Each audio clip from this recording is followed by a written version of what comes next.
प्रत्येक जण येऊन काय म्हणतात, स्वर्गातल्या देवांनी म्हणावं हे रामायण आमचं आहे, पाताळातले साप म्हणतात नाही हे रामायण आमचंच. पृथ्वीवरचा माणूसही बोलू लागला हे रामायण फक्त आमचंच आहे. तिघेही म्हणतात रामायण आमचं. निर्माण कोणी केलं होतं बोला? निर्माण करणारा बाजूलाच राहिला, पण आमचं म्हणणारे तिसरे आले.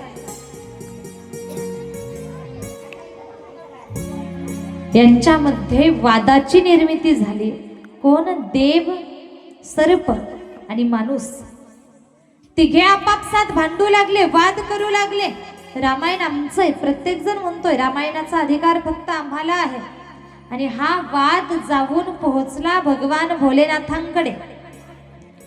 भगवान भोलेनाथांकडे हा वाद जाऊन पोहोचला. भोलेबाबांनी सुरुवात